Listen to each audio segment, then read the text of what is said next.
Hey everyone, it's Karen. So Jason gave me a really good idea for a video in the comments. We were just kind of going back and forth discussing how we love what I call random nonfiction. I forgot what word he used, but just nonfiction books that are on just unique topics.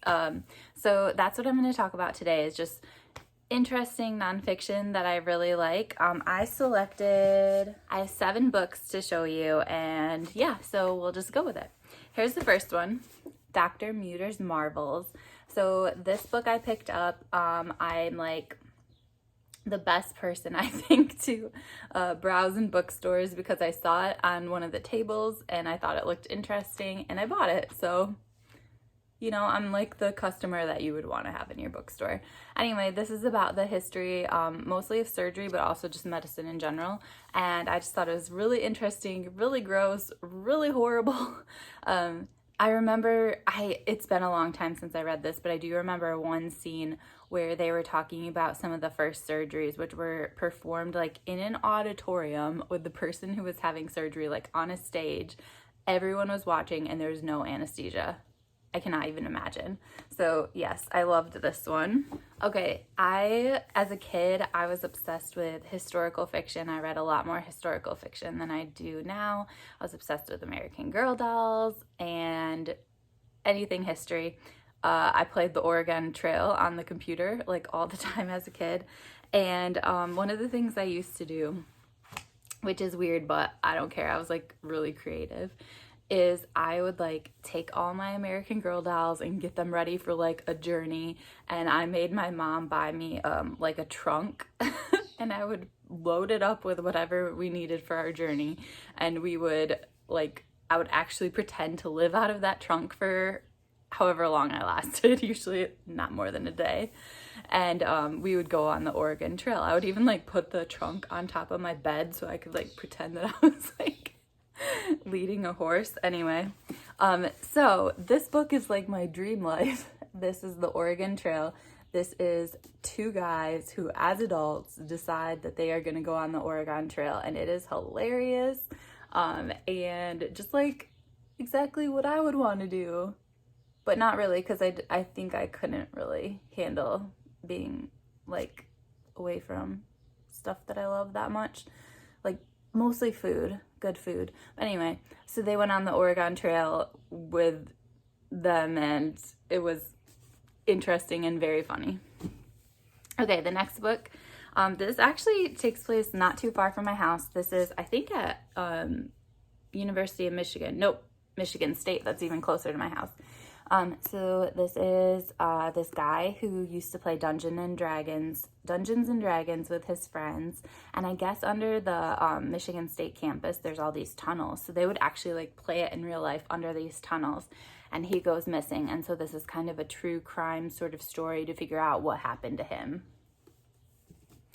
Okay, the next one, I have no idea what happened to my copy. My guess is that I gave it to somebody and they never returned it, but it could have gotten lost. I don't really know. I need to buy a new copy, but I can't for 1 year, so this is a problem. Okay, anyway, it's Smoke Gets in Your Eyes, and it is about cremation, and I learned just so much about cremation and the opposite, just being embalmed and all that stuff. I thought it was very interesting. There are parts that were really funny, which seems very weird if you're talking about cremation.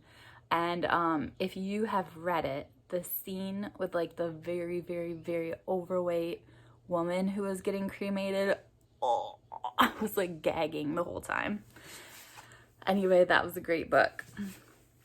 The next one is The Stranger in the Woods. This is about this guy. I think it starts off when he's in his 20s. I'm not quite sure, but he goes into the woods in Maine and no one sees him again. There are some signs that stuff has been happening. Like there's this campground and stuff will go missing. And then there's all these like vacation homes, cabins, whatever, that are near there, and people will have stuff taken. So people know like there's this mysterious guy or something that's taking all their stuff, but they don't know any more information about him. And so this is the story of finding him and how he lived and why he did it and all this. I loved it. Okay, the next book is one of my top favorites from the past few years. It is Underground by Will Hunt. He was very interested in like what is beneath us. And at the time that I read this, I actually blogged about it, and I'll post the link below. But I found out that I was at the time living above a petrified forest, and it was one of the largest petrified forests in the world. So that was what was beneath my feet when I was reading this. But he started off as a kid, and he would go explore like the subways. And if you've ever like been on the subway or whatever, sometimes you'll pass by what looks like stations, but they're not open. No one is there anymore. And I think he called them ghost stations or something. But anyway, he would like try and find out where they were and where these other tunnels that no one ever really went to were, and he would go into them. So that's where he kind of got his start. But then he talks about all sorts of other underground things. One of the other stories that's really cool is this guy who, I believe he's in England. He decides to dig a wine cellar. Seems normal, only he never stops digging. So his house is above all these like mole like tunnels that he just keeps digging and digging and digging. And yes, so anyway, I want to tell you what happens in that story, but I'll just let you read it. But anyway, it's each chapter is a different story about a different underground, and I thought it was so fascinating. Okay, the last one. I'm always interested in like boarding schools or fancy experiences that more affluent kids have that I might not have had as a kid. And so one of them is Theater Geek, which is a story about this really like well-known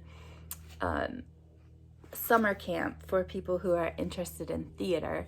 And it just kind of walks you through what it's like to be at the summer camp, the well-known people that have been there, and I just thought it was really interesting. So that is it. I love random nonfiction.